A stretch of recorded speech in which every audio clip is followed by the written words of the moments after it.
بطور وزیر اعظم سب سے حیران کن واقعہ کوئی جس نے حیران کر دیا ہو حالیہ واقعات جو ہوئے تھے اپریل میں، پچھلے اپریل میں، اس سے ہٹ کر؟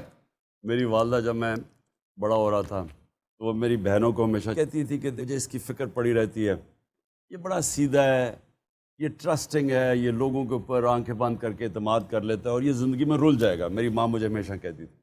میں ماں کو کہتا تھا جب میں بڑا کامیاب بھی ہوتا گیا، میں کہا کیا فرق پڑتا ہے، جب کوئی مجھے دھوکہ دیتا ہے تو مجھے پتہ چل جاتا ہے، اس کے بعد ایک دفعہ دھوکہ دے دیتا ہے، اپنے آپ کو ایکسپوز کر دیتا ہے، مجھے کیا فرق پڑتا ہے۔ لیکن میں نے جو پرائم منسٹر بن کے چیز ریئلائز کی، اچھا، اور میں اپنی بیٹوں کو بھی کہتا تھا، میں کہتا تھا یہ دلیر آدمی کی نشانی ہے کہ وہ، یعنی جب ڈرتا ہے آدمی تو لوگوں کے اوپر ٹرسٹ نہیں کرتا نا، وہ سب کو سمجھتا ہے کہ مجھے کوئی دھوکہ نہ دے دے۔ جو دلیر آدمی ہے وہ کہتا ہے جو بھی کرا میں اس کا مقابلہ کر لوں گا، لیکن گھوڑے باندھ کر نہیں۔ لیکن ایک منٹ، میں یہ سوچتا تھا تب تک جب تک میں پرائم منسٹر نہیں بنا۔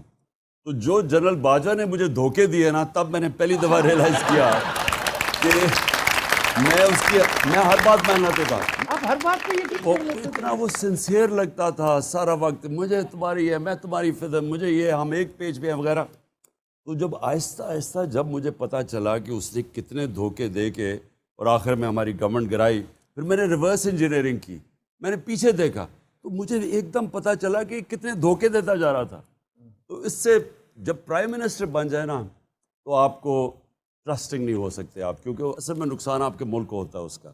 اس لیے یہ اگر آپ کہیں نا تو میں نے ایک تو سبق سیکھا ہے کہ کبھی کسی کو آنکھیں بند کر کے ٹرسٹ نہیں کرنا چاہیے۔